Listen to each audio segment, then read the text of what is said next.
the stories of Brisco and Bradshaw. I would be Bradshaw. That would be your Chickasaw native, your Chickasaw Hall of Famer, Oklahoma's favorite son, Mr. Gerald Brisco. And we have got the Tennessee Stud, one of the greatest managers, one of the greatest wrestlers, one of the greatest promoters, one of the greatest storytellers, one of the greatest guys in the history of this business. It took us 2 weeks to get him on, and it's worth every single second of it. Colonel Parker, Tennessee Lee, Robert Fuller, welcome to the show. Thank you, guys. I love that introduction. That's very good. Appreciate that.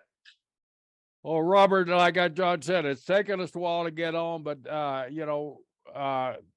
wait is well worth it. There, we're going to have a lot of fun today. Listen to your stories. Listen to your stories about family. Listen to your stories about everything that you've been involved in, and your family has been involved in wrestling. What, over 100 years now? Oh goodness, yeah, at least that. At least with Grandpa that he stayed in the ring till he was 70 years old, and then Dad, of course, being in the business, right. Doing his promotions in different places that he was promoting as well as wrestling, and then my brother and I had quite a career ourselves. That I retired in '98. And just done little stuff here and there since, like we all do our little autograph shows and things that we do around. And it's nice to see the people now and again. Robert, kind of take us back to where you very first remember a pro wrestling match, and then, just kind of, was it your grandfather that you first started to remember, and where was that? Yeah. Dyersburg, Tennessee. I was born in Dyersburg. Dyersburg was really famous for a wrestling town back, I guess, in the 40s, 50s. And that's kind of where Roy got his start. Roy and Herb and Jack and Lester, and they were brothers of the Welch family. And so, I'd go to the wrestling match sometime as a little small boy to Dyersburg. And I saw my grandfather wrestle, and that was very exciting to me. And I just loved going to the wrestling match. And so later on, Dad owned the wrestling business in Memphis, Tennessee, and he promoted the areas around in Memphis in the old municipal auditorium. He also did country shows and different stuff that he did, and so we had a chance to meet a lot of celebrities and country singers and all of that. Elvis Presley and Brenda Lee and all kinds of people. When I was a kid, I got to meet a lot of people, but the wrestling was the highlight. And boy, I'll tell you what, you get a chance to get down to the show and see the family. I liked watching Dad wrestle. I liked watching Lester and my uncle, and I was always excited about being there and seeing their stuff. And you know what? We never really grew out of that much because I wasn't in a family that smartened anybody up, and so I was pretty strange to the wrestling business and how things, till I got way up in high school before I knew anything about the wrestling business other than the fact that it was a mighty tough business to be in. So did you get to meet Elvis Presley when your grandfather was promoting him? When Dad was. When Dad was. Okay. Yeah. Dad had a partner, a fellow he actually bought the Memphis area from, called Les Wolf. I don't know if you ever wrestled back in the day, and was very popular in Texas. And he was a cowboy and a darn good one. I used to go to his, and after he'd sold the business to Dad, he owned a ranch there, farm in Memphis, and I'd let calves out for him, so he calf roped. He was something else. He came over to our house one morning, 10 o'clock in the morning, and he told my mother, he said, get the boys dressed up. My brother wasn't there. He was out doing something. And so Mom said, well, what are they doing? He said, well, I'm taking them to Graceland. So I got all dressed up, and he drove us over to Graceland and said hello to, I'll never forget Elvis and the voice and the person he is. He shook my hand. I was about 9 years old. And he said, he said, Robert, yeah, nice to meet you. He said, your daddy's a fine man. I always remember. I was like, oh yeah, you got that Wow. one right. Yeah. Wow. Yeah. Well, no, take us a little. Go ahead. I'm sorry. That was pretty exciting, but Dad even, he back when Brenda Lee was the hottest young country star going, had that song "I'm Sorry." You guys are young, you probably Right. don't remember all. I remember it. Yeah. Anyway, after the show, he had Bobby Bear and the Hollywood Argyles, and Brenda Lee was paying ticket, and then we went out to eat this restaurant we'd go to after wrestling shows or after country shows or whatever. And I sat next to Brenda Lee, and she was only like 14, 15 years old. Right. Had Yeah. a #1 hit. But to be a little kid like that sitting next to a celebrity but dad provided all of that he was very involved. Doesn't get enough credit. No, he doesn't. Your dad doesn't ever get enough credit for being a promoter or the great wrestler that he was. I had the privilege here in Florida, of course, seeing him do both down here, and everywhere that the Fullers went, they seemed to be successful in a promotional business. And I think it was partly because they were such good wrestlers and had the respect of all the fans and being good people too. Yeah. It was a tough thing growing up around Dad. He was we always lived on a ranch. We always had a ranch and a lot of horses and cows and different stuff. So we had plenty of work to do when it came to farm stuff. And Dad made sure that we stayed plenty busy, but he was he made life pretty tough on us sometimes. And he was funny. They went out. I remember when I was just a little boy, about 10 years old, and I had a Shetland pony, and I would ride around different stuff. And that Dad had them go up in the pasture, and they brought in the 2-year-olds, and just horses just turning 2 years old. Some of them hadn't even had the halter put on them, so they had never even been led around with a halter or anything. They just run them back pasture and brought them down, and they put them in a big old round pen, and they're all running around, and they're crazy. And Dad looks at me and he says, "Hey boy," he said, "how you like them?" Boy, I'm sitting on bale of hay over there, and I say, "Oh yeah, beautiful." He said, "Well, pick one." And I said, "What?"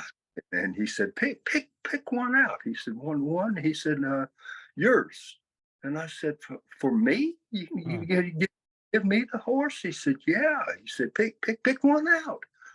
And I said, "Well, I like that buckskin. They had buckskin there, black tail and mane, little, pretty son of a gun." And I said, "Yeah, I like that one." And he looked over there at the boys. We had 3 or 4 cowboys there that worked on the place, and he said, "Pull that buckskin out of there, boys, and saddle him up." Dang, that the horse had never had a halter on him. Nothing. I realized, I was no dummy as a young kid, Daddy. I've done stuff, and boy, and right away I got some big, tear-looking face on me, and Dad said, "Hey, I don't want to hear any of that. I don't want to see any of that. Man's got a horse, got to ride him. Dang, it's the way it is." And oh, son of a gun! So they saddled up the horse and eared him over, and boy bit his ear and held him down. Dad put me on there, and the son of a gun bucked me off. It didn't take too long. Oh gosh, it did. And I got up whining and crying, and oh gosh, he kicked my butt.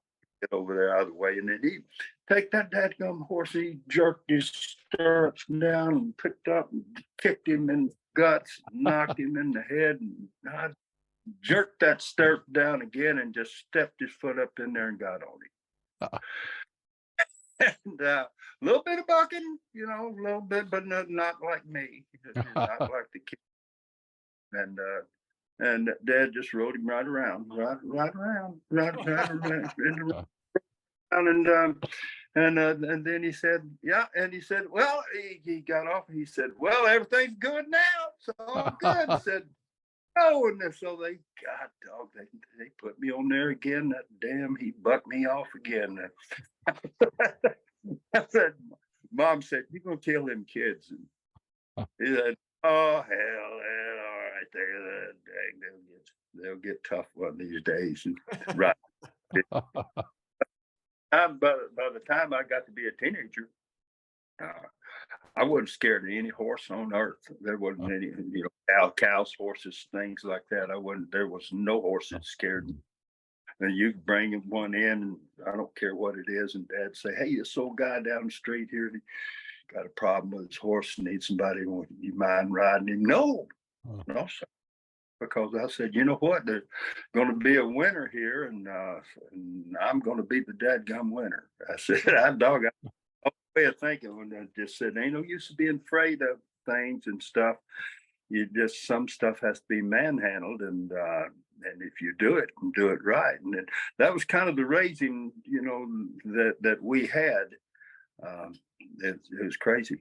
I'll tell you guys, while I got this thing going about Dad and stuff, that I remember when I was about maybe 6, 7 years old. I was out of cap roping. Dad's friends was there.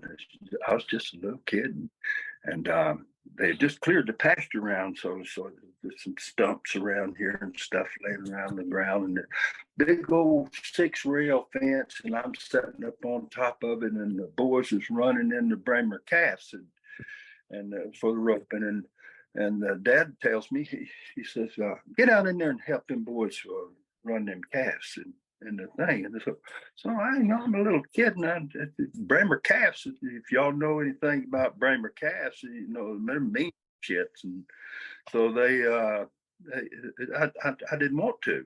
Dad said, get out in there and do it. And so I started to whine up, started to cry. Oh, I don't know. And boy, he got mad. He reached over there on the ground, and they had a little piece of wood that had not been cleared from the land. And he just picked it up and he said, get off that fence or I'm gonna knock you off. And I it's just wind up again. Oh, buddy. And next thing I know, I'm getting up off the ground and the buddy in there, and the calves are running all over me, and I got off the ground wiping snot and crying, and I started chasing calves. Didn't take you long to learn that. So Robert, Gerald, what was the key to horses? What was it that you did with the horse that your neighbors wouldn't do with a horse that they couldn't ride? I had a real learning of the years of Dad letting me know that a horse is like a lot of people, like that run over you, and particularly stud horses and different horses that are mean. And he said, and they have to have respect for you, and they have to be manhandled. And if you let me know if you're hitting a horse and you just hit him enough to make him mad, you've actually done the worst thing you could possibly do. You shouldn't have even started that. You shouldn't be fooling with that horse at all. That if you're gonna get the horse's attention, you got to knock the hell out of him. And I mean, you put a hurting on him, and then he'll pay attention to you. That I found out in my life handling stud horses, and some horses that real mean, bad to bite you or kick you or let alone buck you off. But yeah, I had a horse. Me and Dad went to Cleveland, Texas to the horse mart out there near Dallas, and we bought this racehorse, and the guy, I rode him, but I wanted to gallop him some. And the guy, no, don't do that. He'll run away with you. And that, so beautiful animal. So I told Dad buy him. He paid about $2,500 for him. And I said, this is a big time horse. And so he bought him, and I took this racehorse. I made a Western pleasure horse out of him. He was a Palomino, an absolutely beautiful stud horse, and doing real good. Now I'm going to try to shorten this story a little bit, but I took him the first time I took him to a horse show. I took him in to show him in halter class, and before my Western pleasure class came up, and he was a natural to win. It just had one of the best confirmations any horse you'd ever want to see, and he just started screaming at all the other horses, and I couldn't get it settled down, and wound up getting second place or maybe third. Natural winner. And so I knew then I had to take him into the Western pleasure class, and I said, gosh, dog, we're not going to lose this show. So I went to the trailer, and we got a little piece of logging chain stuff there, and I got me a pair of hobbles, and we were far from the woods, and I walked that horse up to the woods, and he still went in. I can't get him to stop screaming. And I hadn't planned on that. Hadn't had him around a lot of horses like that, and so I put the hobbles on him, and hobbled him up, and I hollered at him, I had a halter, and I said, hey, look here, look at me. And he's so off over, looking and screaming. And so I took that logging chain and smacked him right around the top of the head. And boy, he run backwards and fell over because I got his feet tied together. And when he fell over, I put the boots to him, and logging chain and everything. That son of a gun, I mean, I had to be in the edge of the woods because the law would have come and got me. Real good. And he got up, and I jerked him around. I said, now look at me. Hey, look here. And he's kind of, he's kind of confused, and he's all confused, and he's looking back at the horses again, wanting to whinny some more. So I knocked him down again and put the boots to him again, same damn time. And he got back up to his feet. And when he got up to his feet, that horse, he looked at me. Man, there was a love in his heart. He looked at me, and I had absolute and total attention. And after that, and I just say, hey, boy, how's it go? Me and him go eye to eye real quick like that. And I just say, well, all right, like I said, now you're listening, and so we're not going to have any trouble. And I knew that I had to do that with a mean horse. I had to do that with him, that I didn't have total respect. And he's not looking at me, he's looking off somewhere else. And then naturally he's not listening, and we're not getting anywhere. And so, well, that's just stuff you learn. Dad let it be learned. You can play around this and you get hurt on a ranch farm, or you can get darn well nasty and tough and get respect. And it told me and Ron, he said, you'll learn to do that in your life. And the dad always said, somebody's going to beat the hell out of you. And I was like, God dog. And, I hope not. He said, well, it's going to happen. It's going to happen because, you're a big pussy. Somebody's going to beat the hell out of you. I said, well, I really hope, I'll get by that some way. So anyway, that was a life, a ranch life, of living on dad's farm. Funny you mentioned that, because what I heard was when Jerry Brisco was young, they had to do the same thing to him. No comment. They cobbled his feet together, hit him with a logging chain, his brother Jack did. And finally, Jerry still started acting better. Not a lot better, but then when Jerry, he'd get that right away. Yes, sir. Here I am. I'm right here. I'm listening. Well, I tell you, I got no comment on that. Nope. And I don't know if he wouldn't have, me and Ron went at it a lot. I don't know, man, but knowing Jack wouldn't have wanted to jump on him too fast. Yeah, but I had no choice. I had to fight back for survival. You know how big brothers are. You got to fight back a little bit for survival. If you wanted to get your meal that evening, you better fight back, right? Yeah. Or you're not eating at the dinner table. Yeah, that meant a lot of fights too. Like Dad said, somebody's going to kick. Well, then all right, I had my butt kicked today. My older brother got me. So there we go. When you grow up like that, when you see these other guys your age in school, you don't have too much fear at all, because you already handled Big Brother or tried to handle Big Brother. So that's how it was in my family. I had as you had several big brothers, I had 3 big brothers. So I had a long chain to go to get through to get to the dinner table sometime. Yeah. So I guess so. So so you learned something from that. So you were in school, and your friends, they obviously know who your family is. Or did you ever have any trouble, with that wrestling's not real, or how did you handle that? Didn't really have any trouble with that.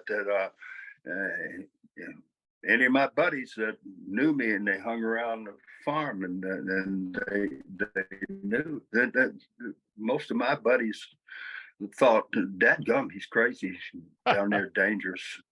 Yeah, and I like that very much, and so we just kind of kept it that way. But you know me, Gerald, I'm always a nice guy and nice to everybody, and right. But I didn't like people who weren't that way, and so it didn't put up with that. And I had some guys I remember a couple of times. I had guys come from town or whatever, and and I said, "Well, you want to ride this horse over here?" And the guy said, "No, I'm riding this one." I said, "No, you need to get off that one, get on that one over there." And say, I said, "Well, no, I think I'll just ride." I said, "All right." And so I just knock him off of there. That's one time, but I remember that. I just a friend of mine that I had, and I was like, I didn't want to do that, but you're riding the other horse, and so he went, go over there and get on the horse, and everything is fine. You'll be okay. But well, I'll tell you what, it was a tough growing up, and when of course I wrestled in school, and I know you did too, Jerry, and I guess you did too, John. Nope, we didn't have wrestling in Texas because they were so worried that the kids would go through wrestling and miss spring football. So they always joked that we had 2 sports in Texas, football and spring football. We didn't have baseball. We didn't have wrestling. We didn't have hardly anything in the spring because the coach wanted the kids to play spring football. Yeah. Well, there you are. See, there you are. But I wrestled in Briarcliff High School in Atlanta. Won state championship one year, and if you could make the team in Briarcliff, they were 8 years in a row state champions. Wow. 8 years in a row, and had the best coach in the dadgum state. And if you could make the team, and you had to have your wrestle off on Thursday to find out if you were going to the meet on Friday. And if you could beat the boys that were trying to get your position on the team, then you pretty well could beat anybody in the Atlanta area or in the state. And so, yes, I was very fortunate. And Dad was great. Boy, he sent Dale Lewis and all kinds of the wrestlers that were really tough. Dad sent them to my school, and the coach always invited them. They said, good gosh, we got this big pro coming in, and I remember one time, boy, and there we got a heavyweight. He'd never been defeated, on our team, and he was an all-state football player too, John. But he wrestled, and he had never been defeated, and he was a tough son of a gun, and everybody on the team had such respect for him. And Dale Lewis came down, and you guys know Dale Lewis, who, by the way, was a two-time NCAA champion at Oklahoma University. there you go. Well, I don't know why. Anyway, Jerry, but he came in, and he said, balance and wrestling and all. He was telling us kids, we're all sitting there, and he said, the balance is so important in the ring and all. And so he said, the big fella there, he picked up. We all of us guys, all those guys would woo. You picked out the wrong guy, but there they got, and they locked up, and Dale's talking to us, and he's saying, he's pushing, and the fellas pushing him back, and they're pushing for position and everything, and Dale's talking to us. He's saying, when you just get one leg out, you just get, you see that the balance is a little bit off, and all of a sudden, bang, he just put his face right on that. And God, everybody just went, whoa, that's crazy. He said, he did a little bit off balance, and then, I could feel it, and I could do the thing, and and the guy was amazed. He was like, good gosh, how did you do? So Dad sat back, and he'd come down when he'd bring these guys like that. And the Dad would be so impressed too. He'd say, like, boy, I'm glad I brought you down here. Really got the respect of these boys wrestling. And that was important to him, right? Particularly him, Graham, and got Rig Uncle that was his partner, and guys at the wrestling business and the way they looked at it. And of course, Jerry knows that so well. Back then, that was so darn important. And at that time, I hadn't even been smartened up. Wow. I hadn't even talked to me about the business, and he wouldn't have wanted me to know about that. And Dad would come in afternoon, maybe I'd have a date, school or something, I'd be all dressed up, boy, I'm ready to go out on a date or something, and Dad would pull up in the driveway, and he'd have some fella following him in a truck or something, and he'd say, hey, boy, where are you going? I said, I got a date down here. He said, well, you got something for you to do. Oh, he'd pull some big old brick mason or something out of a truck, some guy 40 years old or something. I'm just high school boy. And my brother had it too. He had to do it too. But Dad said, this guy wants to be a wrestler. And he's asked me about wrestling and thing. And I told him I had a high school boy down here that would, that he could have a little tryout. And it's, of course, we got no ring or anything. We're just in the front yard. And he said, take your shirt off, your stuff you can clean up and put your shirt back on. Man, I can tell you, fire fly all through my body. I've been mad as a hornet, and I would decide that I am going to hurt you, sir. Sir, you said sir, you had respect. Oh, you look like a big old strong fella, and so I'm gonna let you gas yourself just a little bit, and then I'm gonna really stick it up to your butt, man. Dad loved it. He loved it, He'd say, "Well," he'd say, you'd need a lot of work. He's just a high school boy, plays on the ball team down here, but you couldn't handle him too good. You maybe wouldn't be good for the ring." And so Ronald had that, and then I had that, and so yeah, stuff like that. But yeah, did your dad train you any much as well growing up? What's that? Did your dad train you as well? Not for pro wrestling, but for shoe wrestling? Oh yes. Oh yes. Oh yes. Dad in Memphis, when we were at Memphis, and during the time that I met Elvis, that Dad had in his barn, he had a wrestling ring set up in the middle of the barn, and the boys would come out there and train, but they came out all they trained for that I knew about.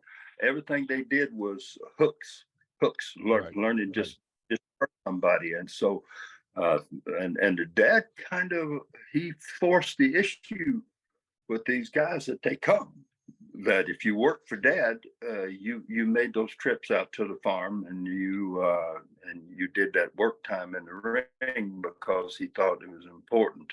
Yeah. And he had Elvis out there sometimes, but when he would do that, he'd say, "Hey," especially to me, because I was always into everything, and he'd say, "Hey, you get lost. I don't want to see. I don't want to." And I knew, oh, something big's happening. He don't want barn around the barn, and get your buddies, whatever you do, and go someplace out of here. Don't be around. So and then I'd find out later, hey, Elvis Presley came out today, and he worked out with the boys, and he worked out with them. Elvis worked out with them. Yeah. He worked out with the boys, but not not at the level that guys would do. Right, Robert. We always heard that Elvis was real close to actually having a match with the king of Memphis, the wrestling king of Memphis, Jerry Lawler. Do you know anything? Was that close or what? You know what? I don't know, but if it would have been at all possible that it would have happened with Jerry, because he had that pull, and he was such a nice guy, and he could let you know, I'm not going to hurt you, and we can make this work. And if anybody could have pulled that off, that would have been the guy. I guarantee you this: you wouldn't have seen Elvis letting Dad talk him into doing something. Yeah. So the characters that you grew up around, I mean, they're iconic characters. Tell us a bit. Did you have interaction with Sputnik Monroe, and what kind of interaction was that, and what a character Sputnik was? Oh, he was Uncle Sputs to me and Ronald. That first time I saw Sputnik, we went to Chisca Hotel down in Memphis and do something with Dad, and he was busy, so we went into the restaurant. They had a little restaurant there, and Sputnik was in there, and I knew him from the ring, but I'd never been near him or around him or anything, and so he knew who we were. So he asked my mom and said, bring the boys over and sit at the table. He was having coffee, and I had a little bitty tear in the elbow of my shirt, and he was messing with me, and he got my shirt and he just ripped that tear all the way up the side of the elbow. He said, "I want to see your elbows, see if anything's broke under there." He said, "You must have tore your shirt, you must have banged that elbow or something. I was checking out your elbow, see if you So he always called me Elbows. That as a little kid, every time he'd see me, he'd say, "Hey, Elbows, how you doing?" All right. Then he'd come get us, take us fishing. And, Dad didn't take us fishing or stuff like that much, but old Sputnik, he'd come over and he'd take us fishing and do stuff. So we called him Uncle Sputsy, and he would, his wife, name was Midge, they called her, and she babysitted for me and Ron sometimes. So we got to be very close with Sputnik, and had a ton of respect for him. Right. This guy, a ton of respect. When I tell you a story about Sputs, when he got older, I worked in Memphis and with him, and he was really getting up in age for working and stuff. But he took a ride home with me. I had a brand new 98 O's, and he peed in my front seat. Sitting back top. No, he was drinking. No, he's bad to drink anyway. Hey, I got the same experience with Sputnik, so when you're telling this story, it's a flashback. He peed in your front seat, and oh gosh, well, he was drunk one night, another night, and bring you back. He sat in the front seat, same deal. He's drinking and carrying on and stuff, and he's irritating as heck. And I just like, I'm driving. God dog, it is irritating, and I got a bad cold, and I'm coughing and carrying. I got a Kleenex box in the front and getting the Kleenex down and stuff, and he got drunk, and he said, yeah, he said, dang, he said, I'd take that dadgum Kleenex box there and just beat your ass to a thing. And gosh, dog, it son of a gun, I couldn't get that car off the road fast enough. Run that son of a gun off the road, got out of the road. I said, went around, jerked his door open, said, get your friggin' ass out of there. Dog, what's wrong? I said, get out of there. What dang you old son of a bitch. He said, wow, hell no, nothing wrong with all of that. I said, well, and slammed the door back, said, you better hush. That day you ain't gonna take a Kleenex box and do nothing with it. Got back, he said, the next time I saw him, he said, that dumb boy, he said, you got kind of mad at me. I said, oh man, I thought we don't need to talk about it. I said, man, I had big plans for you. I said, gosh, I got all these years of respect and all this stuff. It'd be sad for it to end like that. Yeah, he asked me one time. We were going down the road. He was drunk. He took a whiz. I just got me for me it was this is 1970 a 65 Ford Fairlane 500, first decent car I'd ever had. Sputnik, he took a whiz in it one week, and he's drunk. I can get by with that. The next week, he turned and he spits tobacco right on my windshield, and I lost it, man. I said, all right, Sputnik. He said, well, how far you want to go, kid? I said, well, I'm going to take you up here to this damn hotel and get you out and beat the crap out of you. He said, how far you want to go? I said, I told you, Sputnik. He said, well, you don't even have to go that far. Pull off right now. So I pulled off the side of the road like you did. Oh, he opened the door, took one step, and there's one of those ditches that had those ravines in them. He took a step, he fell down that ravine, started rolling.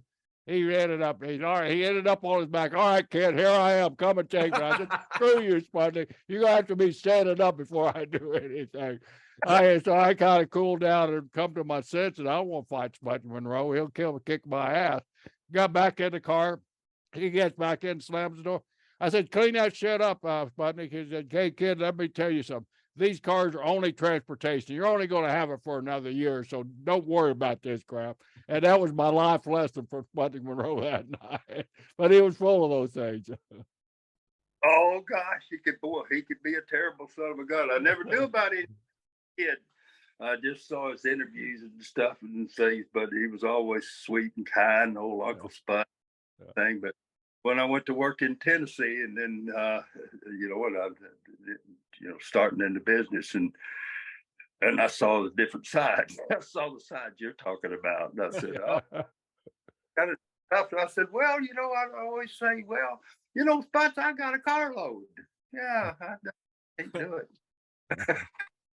So you got out of school. You're state champion wrestler. You got out of school, and was you wanting to? Did you have the urge? Because I know your brother went on to University of Miami, played a little basketball down there. Did you have any urge to go on to college, or was you ready to jump into the business right away? No, I was what I'd done. I got out of school in May, and in June, early June, we're at the breakfast table. Sitting there on the ranch there in Locust Grove, and Dad says, "Hey boy," he says, he had me working out with Corsica Jean and for wrestling, and just smarted me up. Had Sputnik and Dad gone Miami. We went down to Miami, and Dad said that we're going to smarten the boy up. And I was at high school. And down at the show in Miami, and Sputnik took me back in the back, and he talked to me, and he said, "Well, you know about the business and all." So yeah, I know. He said, "You know that when we work in there, we try not to hurt one another." I said, yeah, I know that thing. And he went on and on and on and on and on, and he had to go back to Dad and say, couldn't do it. In 15 minutes, I couldn't. Dad got a big kick out of that and laughed about it. He said, "Oh hell, he couldn't smarten him up, huh? No, he couldn't smarten. He wouldn't listen to me. He wouldn't listen to me."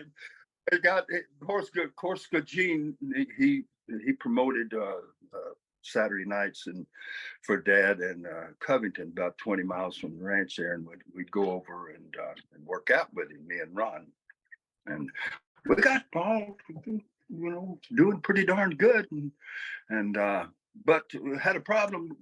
Gene, every time he tried to hit me, particularly me, I would block, and he'd tell me, "Oh, gosh, no, don't block, I'm not going to hit, put your arm down here, leave it there," and he'd nail me and hit me with, across the chest with shots, and so he finally got my attention. Okay, this is the way we do the business. Because I was around Dad when Dad was saying you blocked. It's the way it was. And so Dad came down to see how we were doing. And the first time he was there, he said, work out with the kid a little. And he get in the ring with me, and he shoved me back into the ropes, and he got my chin, and he shoved my head back as far as he could put it. And he hit me in the throat. I swear as hard as he could, and right square in the throat, and air came out my ears, my breath. It knocked me, and I lost my breath. It was awful. It was terrible, and Gene saw that, and Gene was. I thought they were going to fight. I thought they were going. Gene went after him,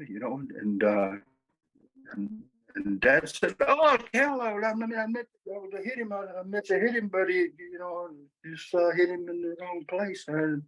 And Gene said, "You son of a bitch! You hit him on purpose. You hit that kid like that on purpose." And Dad said, "No, I never hit him like that." Gene says, "You loud." Gene gave him a cuss it. And he said, "Are you sorry, son of a gun?" He said, "I've had so much trouble getting that boy not to block, and I see exactly where the problem comes from. It's you." He said, "I don't ever want you down here around these when I'm working out with him." He said, "You're bad business, and you're worthless, and you're sorry." And he really gave it to him. I was loving every day. He was like, "Heck, man, I'll kick your ass." And Dad was backing off. "No, I didn't do it. I didn't do it. I said, "But I knew damn well he did."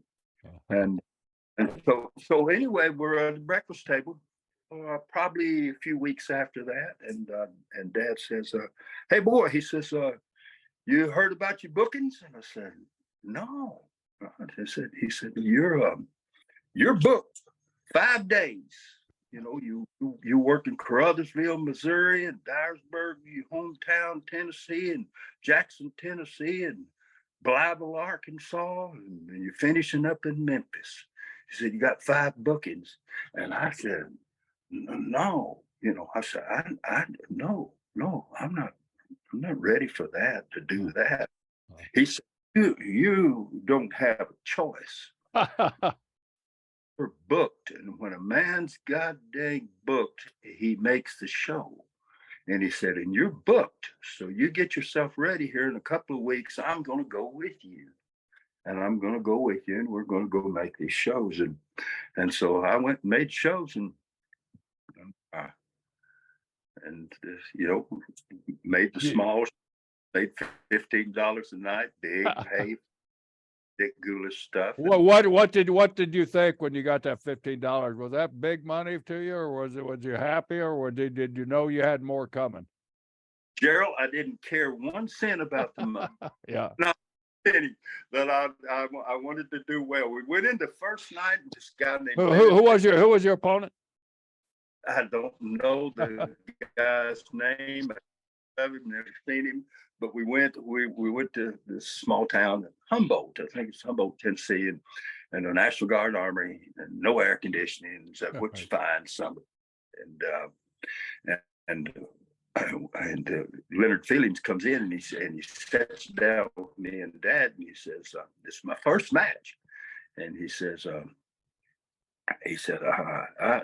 "This guy that you're working with tonight," he said, he's kind of green.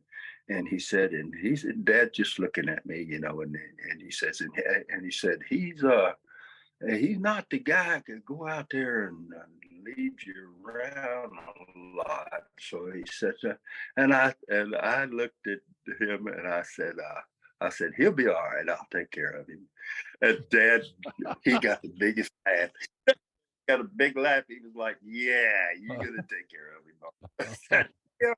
I said, "You know, we'll wrestle. We'll wrestle."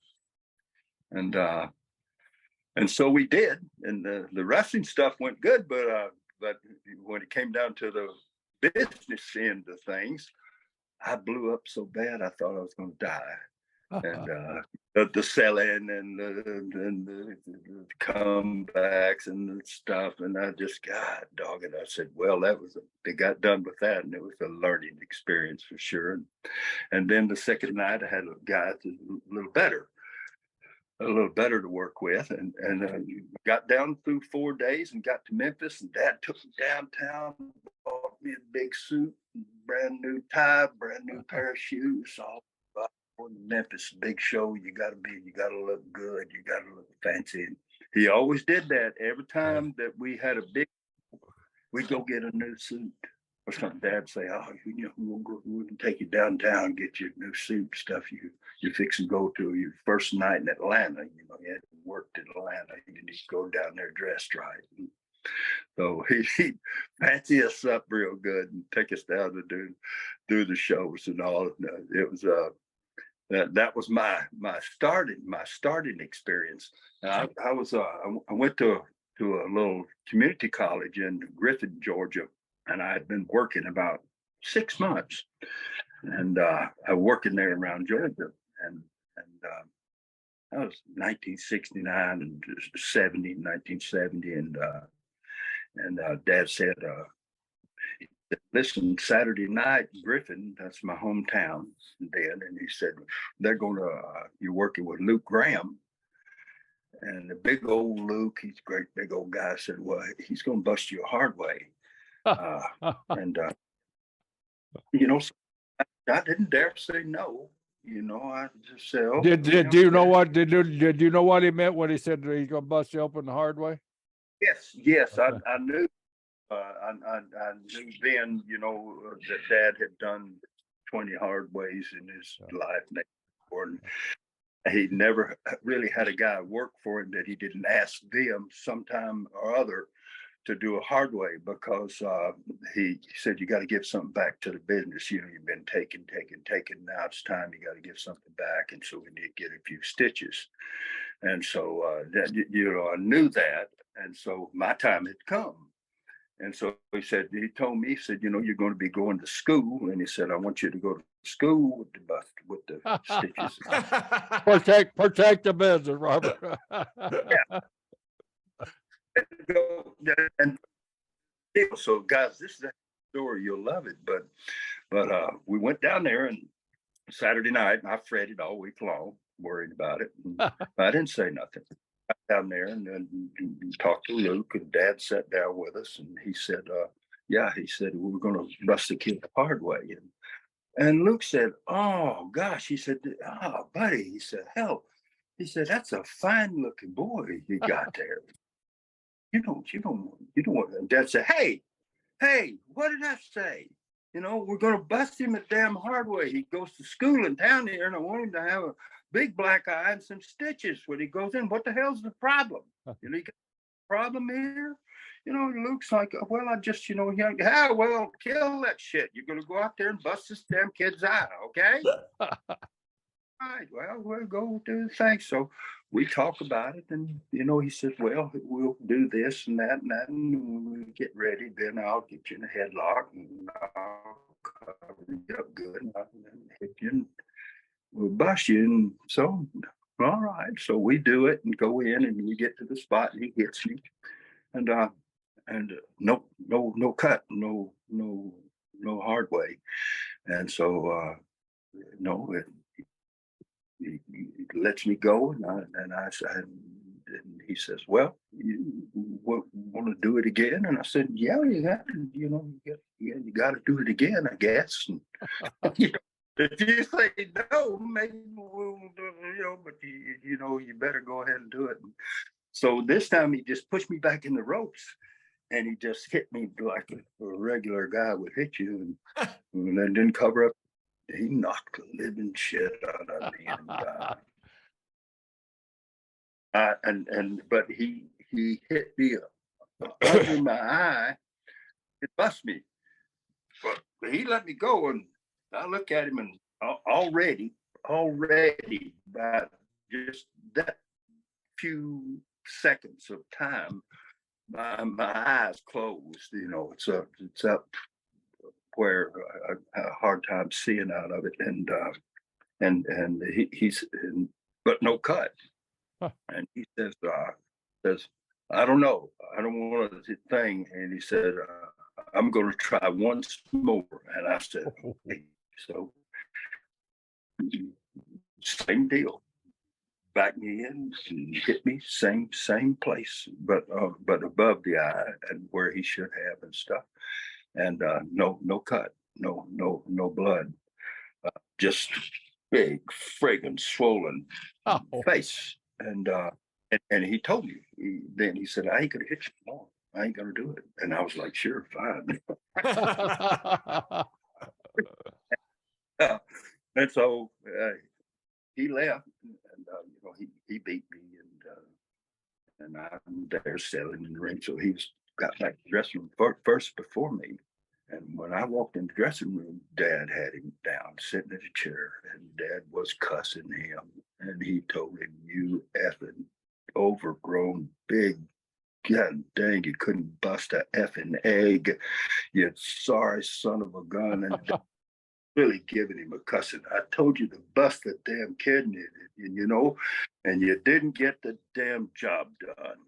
And then Luke was like, hey, I hit that kid 3 times. Hey, I don't give a shit. You hit him again. You went out there to do a job, you didn't do it. And that's the main thing. And so that was the end of it. So I get in there, get my shower, get all my stuff, and go out to the car. Me and Dad were riding back to Locust Grove, about 25 miles, and Dad's he's still mad, and he's mad at me. He's mad at me too. And so he said, hell, get your bag in the car. And he opens up the trunk. I put my bag in, and bam, he hits me.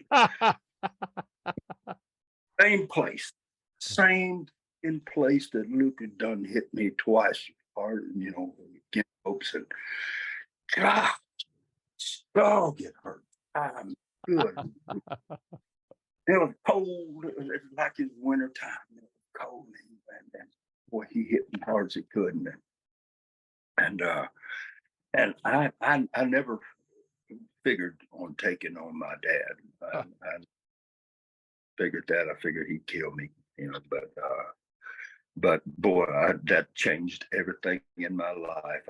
All of a sudden, I was with that horse out in the field. If I'd had that logging chain, I'd have killed him. I had to hide first.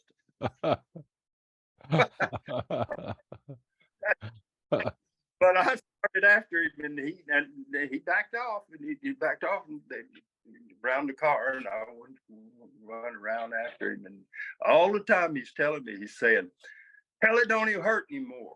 He's telling me, shit, what you so mad about it? Don't even hurt anymore. Heck, it only hurts a minute, and it don't even hurt anymore. And he's going to give me this bullshit, and we get back in the car, and I'm mad hell at him, and he's mad at me. And we get back in the car, and he's telling me, hey, you're going to be all right. Hell, man, you got a little bit of black eye anyway. And he said, oh, hell, you know, you're ashamed about them damn stitches and all you're going on. And all the way home in the car, just watching him. I'm watching him because I know if you get a chance, if you get a chance and I'm not looking, you're gonna try for it again. And so I got the head turned, and I'm like that horse looking at me with the logging chain. I got my total attention. I'm realizing you ain't gonna hit me no more, you know, because I'm gonna block you.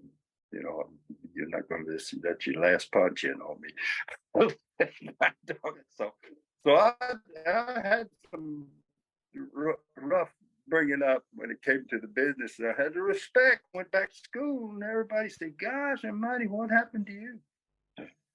Well, got a tough match, you know, got beat up a little bit. That's it. You win some, lose some. Yeah, what the hell? Oh, so he got what he wanted anyway. Yeah. What did you think about your dad? Did you approve of his methods? Did you disapprove? And in hindsight, looking back, was he right? Was he wrong? What do you think? He was dead right. Yeah, he was dead right. And you know, and family members and people say, hey, your dad was mean to you boys. He was bad to you boys. He was really mean to you. My mother said that. People said, oh, your daddy was really mean to you. And no. I have not the uttermost respect, but a tremendous amount of love for him. I just realized that that's the way he grew up with his father, and that's the way that it was. I remember I sat at the dinner table with Roy when I was a little boy, and Roy tells stories now and again, and he was loud. And we'd be there at the dinner table with Grandma and the whole deal. And Roy, he cussed pretty bad when he particularly doing. He'd tell a story. He'd say, "Oh well," he said, "I had a guy in the car." One of the stories I remember, must have been 8 years old, 7, 8 years old. And me and Jimmy Golden, Jimmy Golden, Ron there, we're all there. And he says, I had a fellow with me, and he wanted to stop the place to get some beer. And he said, and I don't drink beer. I don't want any beer. And I told him I don't want to mess with it. But he said, well, let me go. So he said, I followed him in, and he got his beer. And he said, when I went to walk out, the fella blocked the door.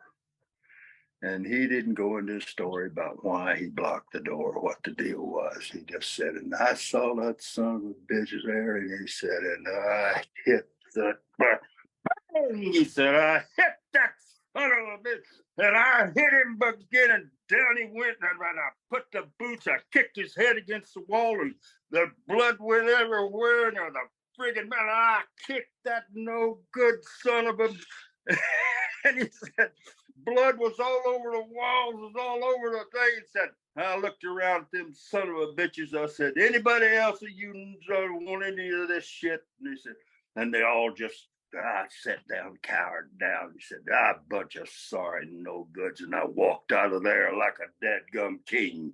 So as a kid, and you just say, Papa's crazy. He'll kill me. Papa, he'll downright kill you. One time with Jimmy downtown, and we were 13 years old, something like that, when I was there visiting, and Jimmy had a little Honda 50 motorcycle, and he'd ride around the farm there and stuff. He rode it down to Dairy Queen there, Yorkville, about a mile away. And this boy named Buck Cannon, he's a pretty bad boy there in town. He had beat up a few boys and stuff. Well, he had it in for Jimmy because Jimmy was Silver Spoon boy, lived out there on Roy's farm and had his motor pad and all this stuff. Jimmy was scared to death of him. And so he he had made a fool out of Jimmy down at the Dairy Queen, and Roy found out about it. So Chester, then Jimmy's stepfather, we're all sitting at the dinner table, we're eating there, and Roy says, he said, "Hey, what's the deal here about the boy downtown that took your bike away from you?" And Jimmy said, "Oh, yeah, that's Buck Cannon." Said he's a real bad guy. He beat up a lot of guys, and yeah. And Roy said, "What the hell's the problem? You scared of him?" And Jimmy said, "Yeah, yeah, I'm scared of him." And I'm sitting over there next to Jimmy, and I'm hoping that Roy don't ask me, "Are you scared of him?" I don't want to get it. Because I knew the boy Buck Cannon. He's a couple years older than us, and he had a reputation. Anyway, Roy took a wallet out of his back pocket, and he took a $20 bill. And boy, I mean, this is back when $20 bill was a lot of money. And he took it over there, folded it up, put it in front of Chester. And he said, "Chester," he said, "you take that downtown to Buck Cannon." And he said, and you tell him that when he breaks Jimmy Golden's nose, that he can have the 20. And he said, "I'm dead serious." Jimmy's just like, "Oh, God." Oh, what, Roy? "Listen, son," he said, "there ain't no Welch boy that going to get his nose broken don't fight."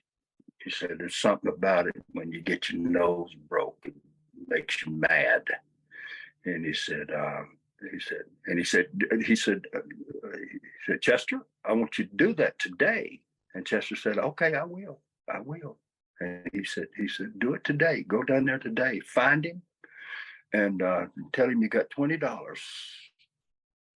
And as soon as he breaks Jimmy's nose." Jimmy didn't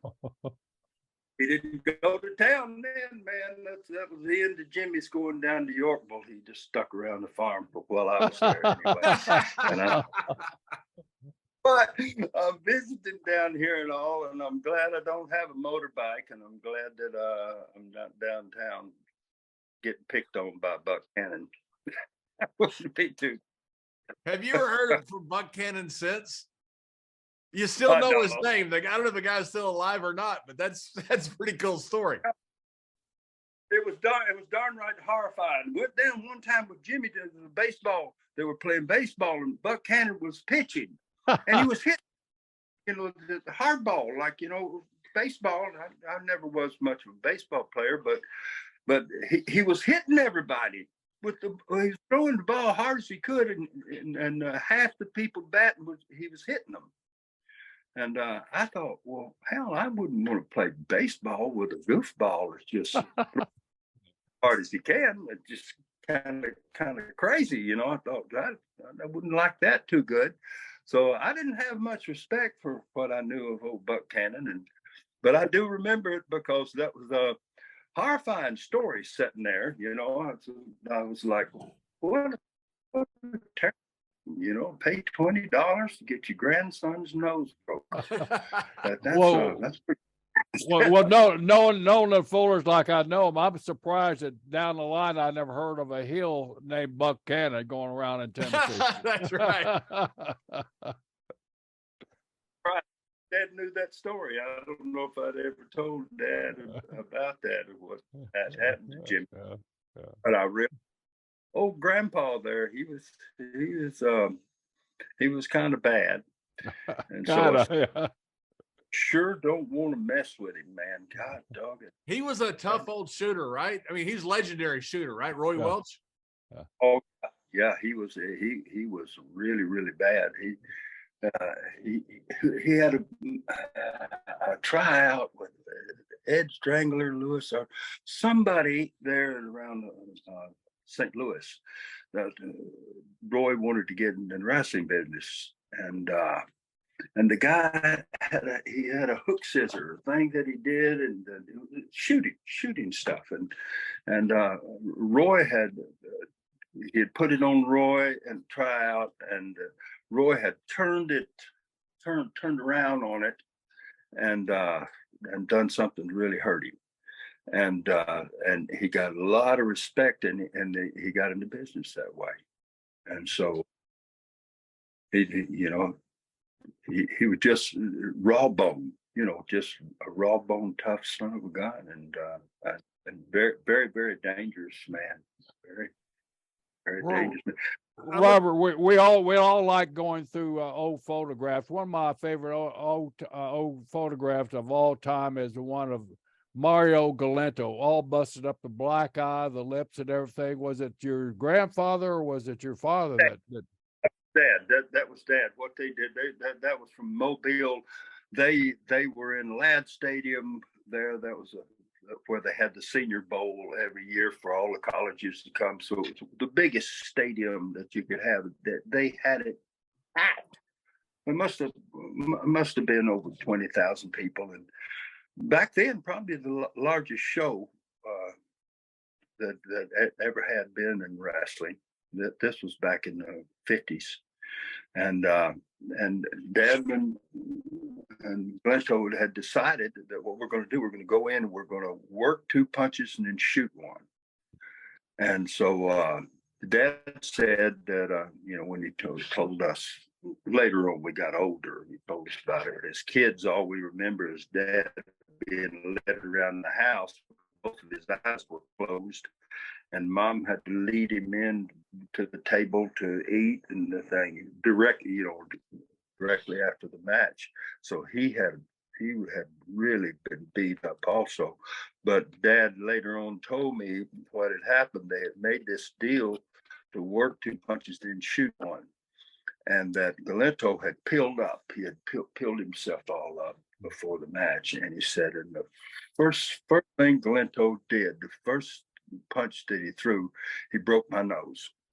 And Dad said the deal was off.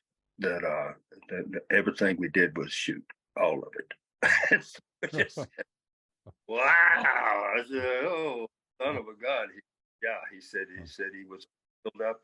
He got himself all juiced up for the beating, and he said, and I gave him a damn good one. And so you see the picture. Yeah. So your dad looked similar, though, in all respect, right? Yeah, he did.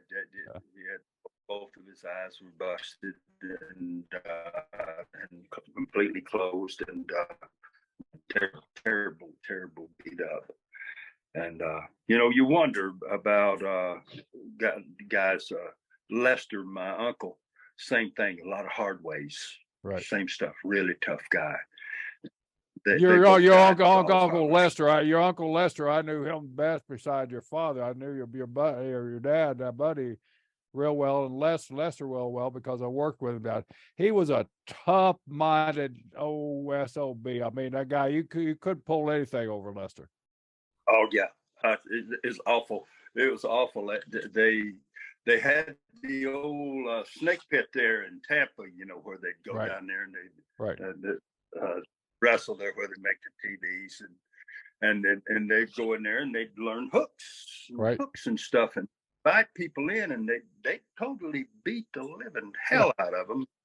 So I had a little job there at the office doing something, forget what it was, but I come out into from downstairs there at the office, and I walk out into that area, and I know they're doing some workouts in there, and I'm just watching, and there's I think it's Art Nelson, or I don't know, I'm not sure about the name of who it was, but they had a sugar hold on this guy, and blood was coming out his nose, and blood was coming out his ear, and he was unconscious, and Art Nelson had him down the mat, and he had the sugar hold on, and he had his arms behind him. You know what sugar hold is? Yeah.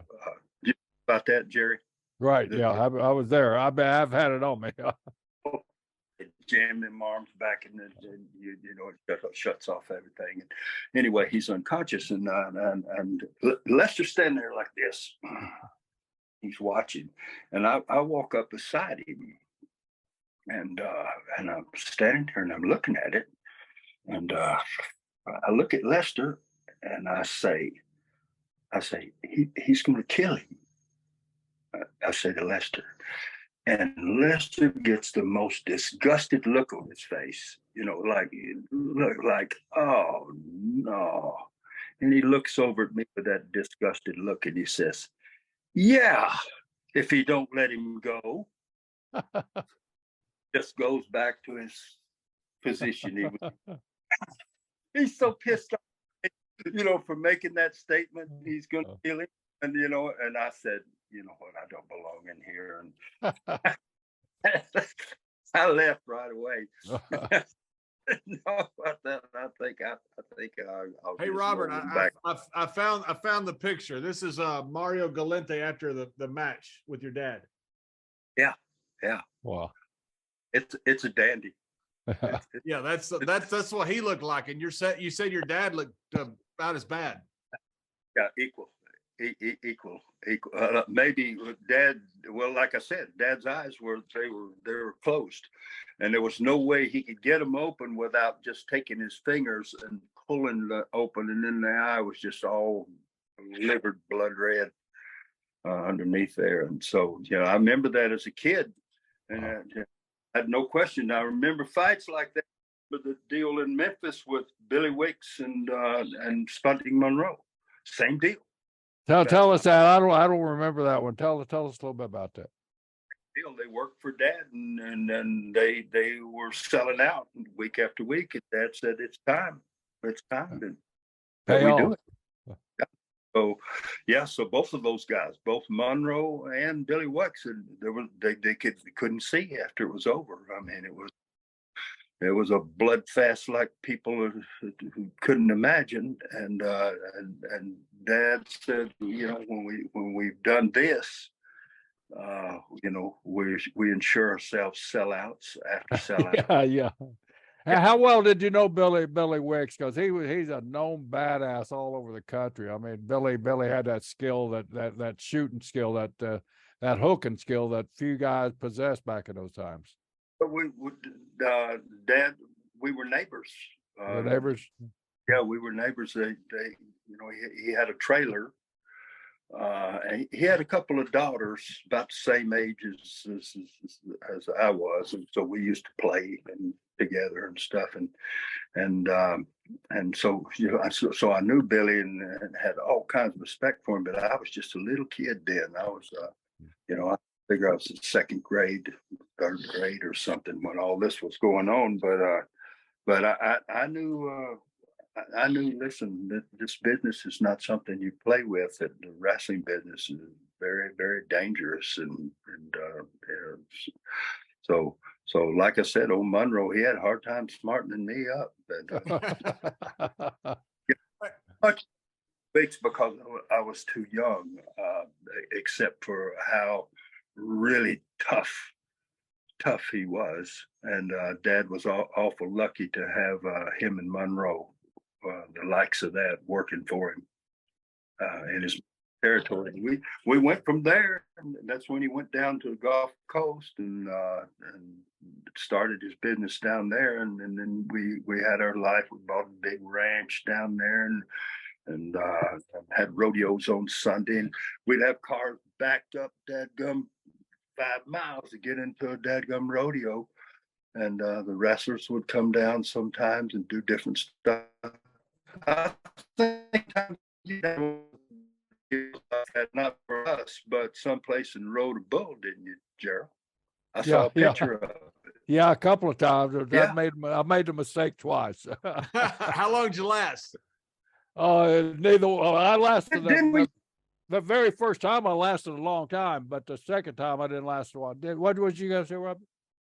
Yeah. Didn't we used to go to that little place there, the Palomino on Stewart in Atlanta? Oh, many times, yeah. Yeah. Remember we got Andre the Giant on one of those damn things. Yeah. in the bull down there, and we'd go down there, and sometimes it'd be after hours, and they just leave and let us give us drinks and stuff, and let us use that bull. So yeah, we used to. I remember. The first time I ever rode it, I was in Charlotte, and I was getting a big push. And Nelson Royal had this big charity rodeo, and he had a farm out north of Mooresville, North Carolina. And he every year he hosted a charity rodeo. So he said, Brisco, you're from Oklahoma. You're one of those guys. You probably ride a bull. And I said, when I was in school, I used to old farm out there. We used to get little loaded, get out and try our hand a time or two. He said, well, come on out and I'll put you on ring eye. All right. So I went out one Sunday and I took a case of Strawberry Hill, that wine, and we were drinking that wine down. It got wined up. Nelson said, come on, it's your time. Well, what do you mean it's your time? It was actually the first date I ever had with my wife. So I went over and I got on this damn bull ring eye. The guy said, Cowboys. I think he put the Cowboys up to this. He said, you're going to ride ring eye? And I said, I'm going to try. And he said, well, good luck. He said, a lot of Cowboys have tried, a lot of Cowboys failed. Put me on that son of a gun.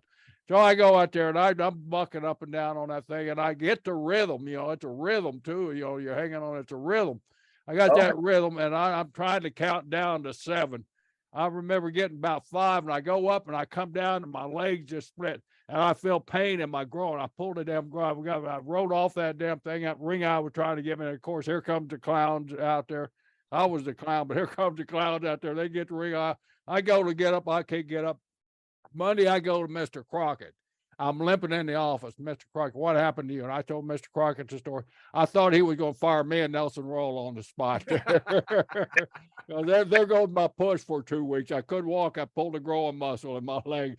I got so much heat from riding a bull, I couldn't believe it. But I got back on another one. Well, I'll tell you what, that takes a pretty good man. You got guts to do that, man. A bull, nasty looking. Well, it was false courage is what it was. Hey, Kurt, I heard a story. I do it. Kurt, I heard a story one time about Sputnik, Skandar Akbar. When I broke in Texas, I used to ride with Skandar Akbar everywhere.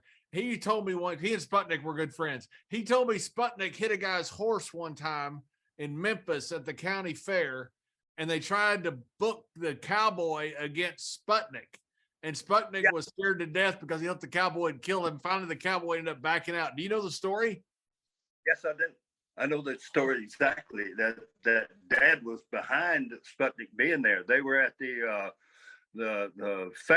fairgrounds rodeo that they had every year when they had the state fair there in Memphis. And they had Bat Masterson. Remember the old boy that did Bat Masterson? And if you guys remember that. I remember that. He was in Oklahoma too. Yeah. He was there as a special guest, and he's going to come out and do some stuff at the rodeo. And so Dad told Monroe that we're going to get some publicity, that I want you to go down and knock the Bat Masterson out. And so Sputnik said, well, hell yeah, sure, I'll do it. Rodeo. And when he makes his appearance, that you get a chance, first chance you get, you hit him. Just knock the shit out of him, knock him out. We're going to get that, but they're going to say things. So Monroe was the champion, and he put the belt on, and he went down, and so he's ready to, with the belt on and everything. He's going to punch Bat Masterson. He's going to knock him out, and so he goes down, and he can't get a chance to get close to him, to where he's supposed to be, and so he's drinking, and all day he's drinking, and so he don't get a chance to hit Bat Masterson. So he's thinking, I guess, anything he can do, he just show off, be a badass. He's the heel, and he's the champion, and he's down there, and he wants everybody to see him, and he's getting drunk, really, really drunk, and so he's hanging around back there behind where the cowboys are, not for their horses and stuff for the rodeo, and he's going in through there, and he's get out of there, get out of this, and he elbows the guy's horse in the ribs, get out and knock the horse over out of the way, and the cowboy says, hey, take it easy on my horse. And so Monroe, F that friggin' horse, and you two, and the whole thing. And the cowboy beat the shit out of him. I mean, he didn't just hit him. He beat the living shit out of him, put the boots to him, the whole 9 yards, there with his belt and all his stuff. And Dad had her. So Dad, it got newspaper. It got news. And Dad was infuriated about it. And oh boy, he gave Monroe a hard fussing over that. And for being drunk and vulnerable and stupid and a real tough cowboy. And so Dad sent to talk to the cowboy and offer him a big amount of money to go in the ring with, because the advertisement then got in the newspaper and it got well advertised. And this boy, wrestling was a big deal there, and it was real bad advertisement. And so Dad paid the cowboy a lot of money, and Monroe was going to be straight up and not drunk, and Monroe was going to really do a job on him in the ring, and the cowboy refused to do it. He wouldn't do it. He told Lester that I got lucky, that I was really lucky that the guy Monroe, I understand how bad he is, and I got lucky. He was real drunk, and I just got a lucky punch, and I just went to work on him, and I wouldn't dare take any amount of money to get in the ring with him, so they couldn't get him to do it. Yeah, so he was good. So Monroe had that on his record of going down, big shot, big cowboy, and got his belt on, all of his stuff. What a disaster! You show up with your belt on to make a name for yourself, punching a celebrity, and you get beat up by an unnamed cowboy. Yeah. How long did Sputsy have that belt afterwards? You know what? I bet, now that you mentioned that, I bet it wasn't long. I bet it wasn't long either.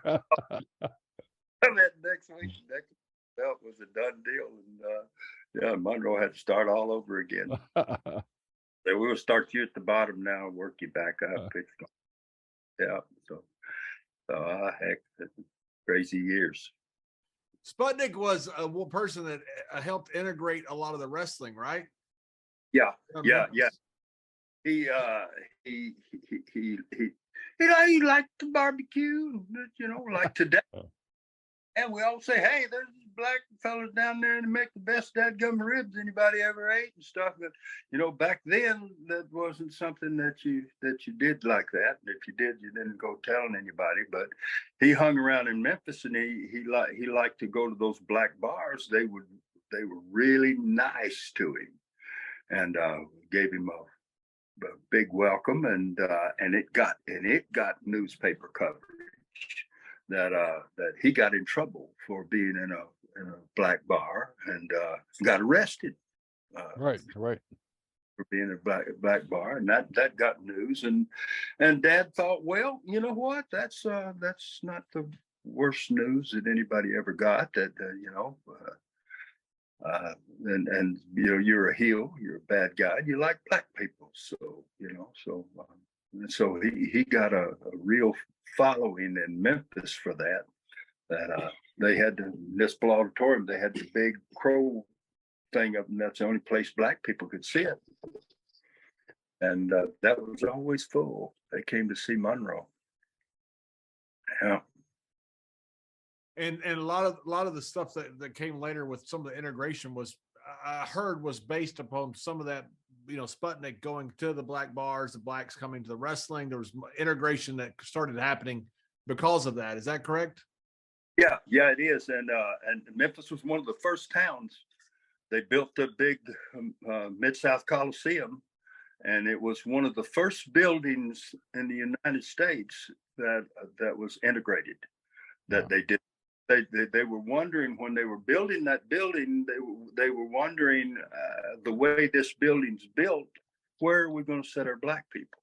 What are we going to set black people?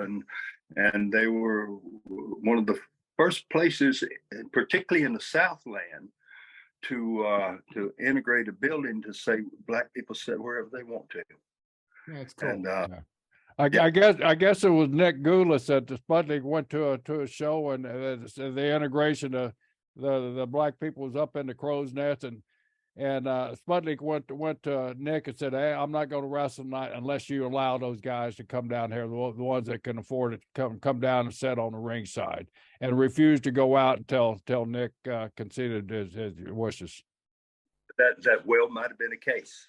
Yeah, that well might have been a case. It sure might have. Yeah.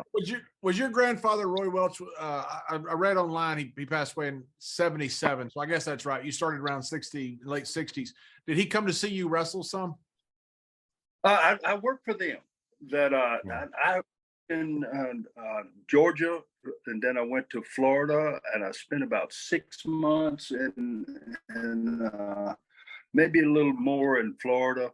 Really got so much education in the business working in Florida for nearly a year that was the best thing that ever happened to me, that I really started to learn about this business and how to do it. But Eddie was such a brilliant son of a gun, and Eddie took well, he always did. He always thought a lot of me and my brother.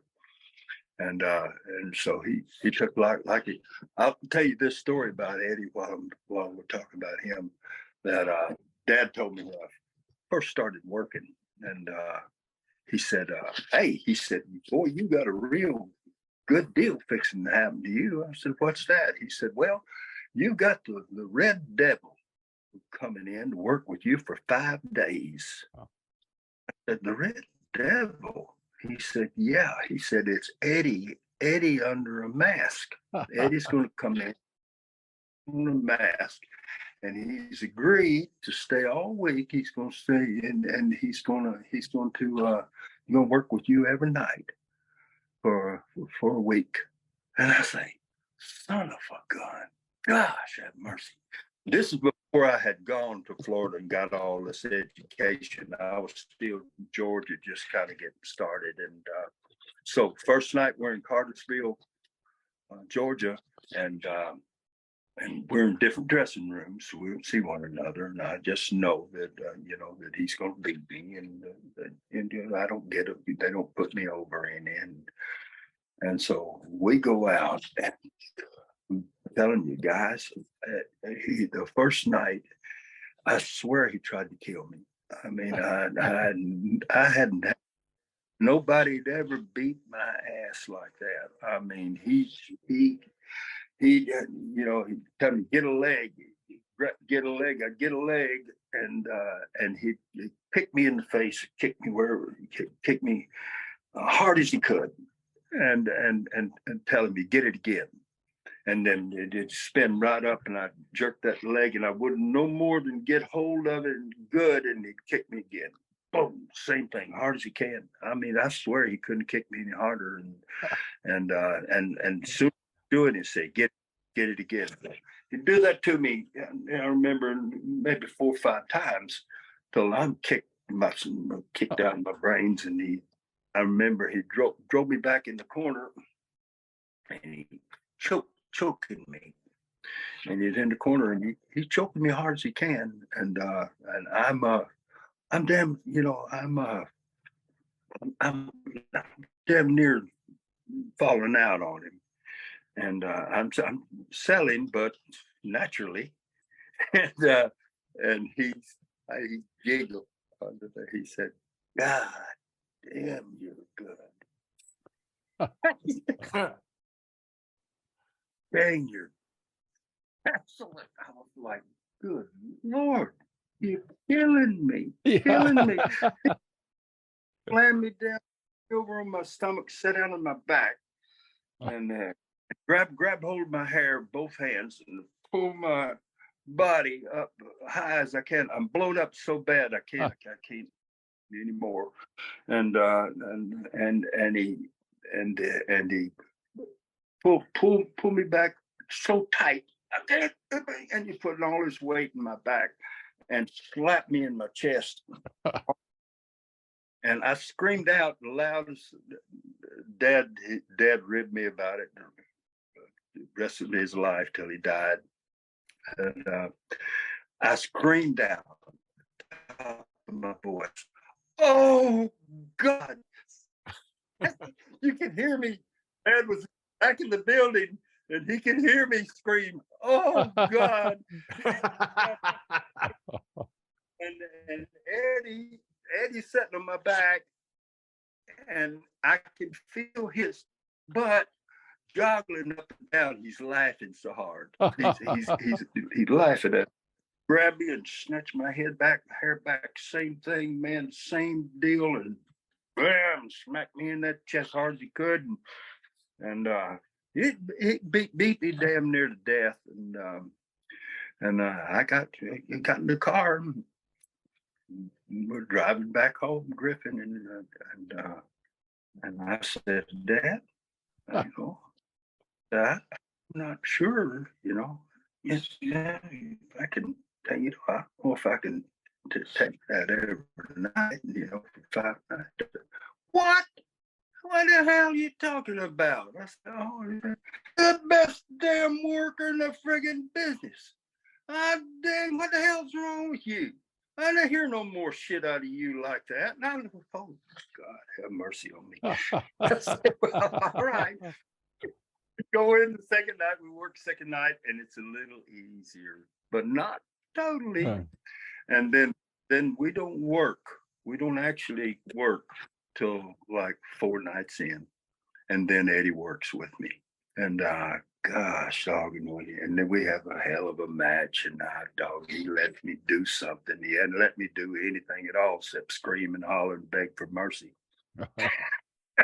all of a sudden, I get to hold the hope for a couple of minutes. And so I'm a happy camper. And so but later on, then working down here in Florida and trying to get all the experience that you can get, and Eddie would come and he'd lay those finishes out and that stuff. It was so beautiful. And then he'd go out and watch it, and you knew Eddie's going to watch it because he's expecting you to screw up. And if you do, he'll be right in, and he'll let you know, hey, it did, he'd tell you that, why do you think that I spend so much time developing something so good for you to go out and F it up? What the hell? How many times do you figure that I would be doing that I'd be wasting my time to develop something for you to go out and screw it up? And I don't want that anymore. I don't want to have that anymore. Oh, yes, yes, sir. And these are 20-minute finishes too, right, Robert? They're 20 minutes detailed out every move. Yes. And he's put the thought into that, my whole direction, everything. And he let me know that I spent so much time developing that for you, and that I'm very disappointed, and I'm not going to continue to do it. If you're not listening, then and boy, gosh, dog, you realize, oh God, I'm sorry, oh bad God, dog, I won't forget anymore. I won't forget. He said, if you got a problem while I'm laying it out for you, you got a little problem with it, then tell me then. We'll go over it again. But don't just let it pass by, and because I don't waste my time like that. And so, oh gosh, I tell you what. But anyways, when I left here, I went to Mobile to work for Layfield, and I had $400-500 in my pocket, and went in through there, and then I stayed there 2 weeks, and all my money was gone. Buy a motel every night and eat and stuff, and then he wasn't making enough money that I could pay for the stuff, and so I called Nick, and Nick had me booked in Memphis. I started in Memphis, and my granddaddy was there, Roy. He went to Memphis every Monday night, and I worked with Sputnik Monroe. First night out of 3 falls, I won a fall, he won a fall. We went through on the third, 45 minutes Broadway. And then they had Jerry Jarrett working with Tojo Yamamoto against the Green Brothers, and that was a big house. Everything was through, and Jerry Jarrett had left with Ed Marlin's daughter or something, and said they needed a young kid, and they put me in the spot. And here's a guy broke, flattered the litter, and car not running good, and yards, and I hadn't had a break in the business, hadn't made any money, and went in with Tojo and did that match, and they fell in love with it, and so I worked 45 minutes Broadway with Monroe. Then I went back out and I did this other match, and so I didn't. My car was in bad shape, so I had to leave it in Memphis. And Tojo told me, he said, "Hey," he said, "you go with me. You with me now." And he said that. And tomorrow, we're going to get you a motel, get you all set up. Tomorrow, I'll pick you up in the morning, 11 o'clock. We're going to get your apartment. I said, "I don't have any money." He said, "I'll pay for it. You pay me back because you're going to make a lot of money." And first week I was there, made $700. But that was back in 1971. Wow. 1971, a lot of money. And then, boy, we shot this angle on TV and this thing, and things were on fire. It was freaking summertime, and the second week I was there, I made $1,200, and I just like, gosh, oh, God is good, and so I stayed there in Tennessee for a long time, and I get a lot of blood for Tojo to make that chop, double chop stuff. That was the deal. The Greens had beat me completely to death, and then I'd make the hot tag, and Tojo would do his chop, double chop. They'd screw us some way, and then we'd start over again. But yeah, I had a heck of a run there, and I go back to the dressing room, but I didn't mind getting blood. I didn't mind it at all, and so I'd always bloody down to my navel. And I go back in. Roy, he was always very proud. He was always, "Oh gosh, your grandson, he's crazy." That's like, "Raised by you crazy son of a gun." Do not mind bleeding. I said, "Man, gosh, for the money you guys give me, I don't bleed near enough." Bleed, I wonder when the hard way is going to come. Did Roy pull you aside at different times and give you different advice, or was he more of a guy that just kind of watched and encouraged you? No, he never gave me much advice about anything. Yeah, that was kind of a crazy deal. Oh gosh, I'll tell you guys, there's stories about that Memphis thing, me being in there during that time. Jared came back, and me and Jerry got to be great buddies and good friends. He took such good care of me, and there was a lot of stories around there, about maybe Roy and Jerry's mother, and Yeah. and all these things. If I was to sit here today and tell you how nasty that got after a couple of years, Wow. Stuff that had happened, and my life was in danger. That not to interrupt you, but that was the big story at that time. I mean, that was a hot story because Jerry was getting over. They wondered why Jerry was getting this magnificent push, and so that was an excuse that was drummed up for guys that didn't have the talent that Jerry had to supplement the stories, I guess. Yeah. That it was it was really crazy. And then I had heard, and all the boys, everybody said, well, you and Jared, y'all kin folks, that's such and such. And I just never paid. I said, yeah, I know, no big deal, no big deal. And but I could write a book on it. There's a story within the story there, and if I was to tell that, I'd be out of school. But I could write a book on that. It was my father called me and I said, "You get out there, get down here to Florida. We're going to start you down here next week." And I owned 5 acres of land right there in the city limits of Nashville, and a nice home and a big barn and horses and stuff. I had a horse trailer and 2 cars in the garage, a big truck. And I said, hell, I ain't going anywhere. And Dad said so. So my dad, he told me you got to get out of there. It's dangerous. You got to get out. And so my father, Nick Goulis, told me. My father called Roy. And Nick Goulis overheard the conversation. Told Roy if lightning struck me, that Roy was in terrible trouble. Dad said, I'll do whatever I have to do, anything that happens to that boy, and because he knew I ain't going nowhere, I ain't leaving. What was it, Colonel? What was the danger? I'd had a conversation. I had been in a car trip from Louisville with Jerry Jarrett, and we were drinking. We were having some beers, and we got 50 miles out of Nashville, and Jarrett asked me. He said, "How's your?"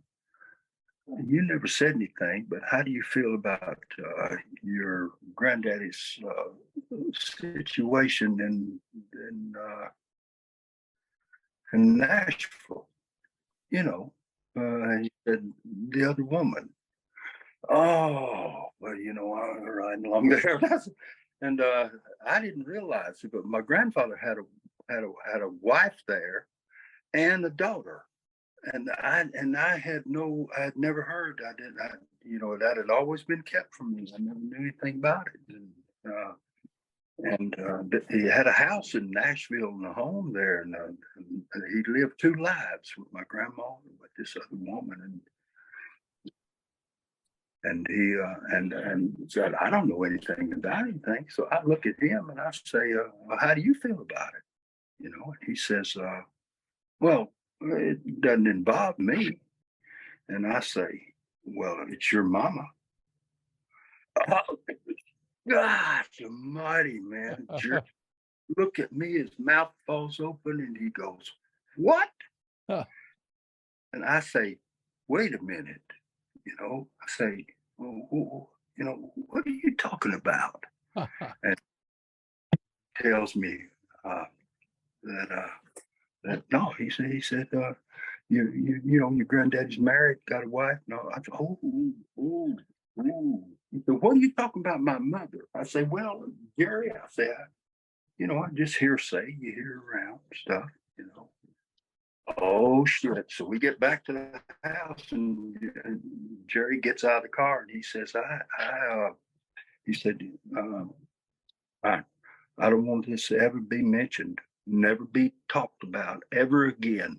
You and I, we leave this in the car and it stays. And I say, that's it. I said, it's between me and you. We're the only ones that'll ever know what happened tonight. And he was very upset. And so he got out of the car. And the next morning, I get a call from Don Green about 9 o'clock in the morning. He says, God dang, he said, you're in trouble. I said, trouble for what? He said, Christine Jarrett is screaming mad at you. And I was, oh no, oh shit. Oh, I called Jerry, and Jerry says, yeah, he says, my mama's real mad and all this stuff. And he says, you're finished right now. You're done. leave right now. And and I say, no, no, no, no. So you know what I do, boys? I call my grandmother. Oh, buddy. My phone's saying low battery, but this is a long story, boys. We'd have to do another podcast on this one. But You got it. You got a deal. Oh my goodness. I could write a book on this thing, but man, it went viral in there. That the mother's in the word was that the mother had put a hit out on me, and that I refused to leave. See, so what I did, I called my grandmother, and when I called my grandmother said, I told her, I said, I've been fired. She said, who fired you? I said, Gerald fired you. She said, that good for nothing ain't got no place to wait to fire you. And I said, well, that's what I'm thinking. And so I don't tell her nothing, but I leave the innuendo there for Roy that if you mess with me, I'm going to tell her the whole damn story. And so I get Roy. I get Roy out of the office, and it's hard because he tells me I can't talk to you. I can't do it. I can't have anything. I say, you're going to talk to me. You're going to talk to me. And I go to the office, chase him down. And I finally get him. He tells me, you meet me out at my car out in the parking lot. We get in the car, and I tell him the whole story, what happened in the car. I tell him I didn't know about the woman, didn't know about the daughter, didn't know about any of that. I assumed, and I said, and I wasn't speaking out of turn. And I told him, Granddaddy, I said, listen, I got a wife about to have a baby, and I got a girlfriend in every town. I said, I ain't the best dadgum thing that ever came down the pike. I said, I don't care what you do. I don't care if you have 4 wives. I don't care about anything like that. I just want to work and pay my bills. I got a house out here and a farm and stuff. I can't leave. He's like, oh, you ain't got to go nowhere. I said, no. So I go to Memphis. I'm booked there, and I go. My grandmother tells me, she says, I'm riding with Roy Welch to Memphis Monday. And she said, if you're not there, I won't be coming back with him. And I say, I'll be there. And I go there, and nobody's supposed to talk to me. Nobody can say anything to me. I go in the dressing room. If anybody says hello to me or anything, they're fired. And Jarrett put the word out. And so I'm working with Frank Martinez. And I go in there, and 2 out of 3 fall. Nobody will talk to me. I can't get anybody to do anything. So I go to Frank, and I say, we're on second match. And he says, I said, I'm going to beat you 2 straight falls in less than 5 minutes. And I said, ain't no use you leaving the ring. We'll do them right there in the ring, just like that. And he just looked at me, and I said, that's what we're going to do. That's the end of the line. And so we went in there, and Frank didn't mess with me. I beat him 2 falls and the thing. And I said, you know what? I'm going to do that every night. I'm going to the town. I'm going to do that every darn night. Are you guys still there? We're still here. Yeah, Yes, sir. we're listening intently. Yeah. I'm down, but what a crazy story that is. And since that time, that's all been settled. All been settled between me and Jared. Became friends again and the whole 9 yards. But and there's a lot of story. But my dad said, my dad didn't know anything about the girl and the baby in Nashville. He didn't know any of that either. I told him. Dad said, good Lord, boy. He said, you get your ass out of there. Oh no, I got a 357 Magnum in the dash of my dadgum car, and it's loaded, and I ain't afraid to use it. I said, heck, there ain't nobody gonna mess with me. Wow.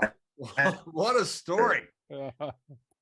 Hey, Colonel, I know your phone's running out of battery. Can we schedule a part 2? And I want to hear the rest of the story. You later tagged with Jeff Jarrett. You became manager of Jeff Jarrett. I worked for you guys in WWE when you were managing Jeff Jarrett. And loved one another. That Jerry knew that I'd watch over Jeff. I'd make sure running around the roads, things were all right, good. Me and Jerry, we patched everything up, and the last conversation I had with Jerry, he brought this story up. We was riding in the car with 2 other people. It blew my mind. I was like, I can't believe this. And he said, and we stood there, went to the airport, and we talked, and he told me, he said, I think you're right. He told me that. He said, so me and Jeff, we never talked about it, but me and Jerry did. We went to bat on the whole deal later on, years later on. And he had a great deal of respect because he knew I stayed there for about 4 or 5 more months uninvited. Uninvited. Was anybody ever allowed to talk to you? Later on, I went to Nick. Nick became my ally. Nick said, "Boy, you're not going to make money. You're going to Birmingham, and you're going to be working for me, and you're going to be in Nashville on Wednesday, and you're going to work in Huntsville Fridays and Chattanooga on Saturday. That you're going to work for me now." And I said, "Fine, I'll work for you." I said, you don't make much money as Jerry does. He said, "I'll take care of you, boy. Don't you worry." And he did. He did. He was good to me. Yeah, because he loved Nick and Roy always had this little feud going on, and he loved the fact that I tormented him so bad. He knew he didn't like it, and this absolute terrible torment that I was there, and then nothing they could do about it. Not a thing they could. That I had grandma twisted right around my face, and I always kind of let them know that, listen, you don't want to mess with me, and in the end, I would have told Roy that too. We'd had the conversation. I would have, I kind of let Roy know that you don't want to mess with me here, because I have a lot of information. Even though, yeah, Dad said, "Well, you're about 2 inches from the grave, boy." I said, "Well, I've been 2 inches from the grave half a dozen times in my life growing up." Shit. Yeah, so that's life, boys. Yeah, we never even got down to the story about the lake, man. Me and Jerry and Bob and all of us running out to the lake and going water skiing. We had the damnedest day anybody ever had. And yeah, you leave me in the middle of Lake Lanier to drown. And I flagged down a damn boat. I mean, a pontoon boat. They rescued me. I never about it that much, but when you hear the whole story, you'll agree with me. Well, tell us, you got a battery time? I mean, let's go out on a funny thing, but you got to promise us before we get to this story. So that we left so much uncovered, Robert, so much. If we don't do a part 2, we're all going to regret it, man. Well, I got to be a little bit careful, but I thought one day I might write a book about all this stuff, and because it's the craziest thing the business has ever seen, and man, I was in the middle of some real bad, and I got a couple of stories too, like old Wyatt Earp. I used that gun. I got a couple of dadgum stories about that too. That I did some shooting. Well, when are we going to do a part 2? I don't know, boys. You know, you guys, you set something up, yeah. So Yeah, we get the best out of you, Robert, because you know it's not going to go any further than our little audience here. That's right. I guess, well, it's you know, it's cat's kind of out of the box about a lot of things now. But you know, years ago, I wouldn't have been able to talk. As a matter of fact, this is the first time I've ever shared anything like that. And you have to realize that I don't have any proof. I don't know anything. Proof, Robert, you lived the damn story. I mean, that's all the proof you need. You lived it. But I mean, I don't have any proof about right. Jared or anything like that. I could be totally off the wall, but I do know the personal side of all the stuff, and I know what I dealt with, and I know that, and I know this too. Christine Jarrett died really liking me, and I can tell you guys that she came to the idea that I was a darn good boy, and she was proud to book me and proud to know me, and so I feel good about that. And I know Jerry knew that too when his mother died, and so she didn't die with hard feelings against me. And a lot of stuff got settled, and yeah, it's just crazy. It's a wrestling business. I've been in the dirt in this wrestling business, boys. And it wallowed in it and came out standing tall. Well, Robert, we're going to let you go before your phone dies here, but tell us a little bit how the folk can reach you. If you want to do any of these autograph shows or anything like that, how can the guys out there book you? Not doing anything since the COVID.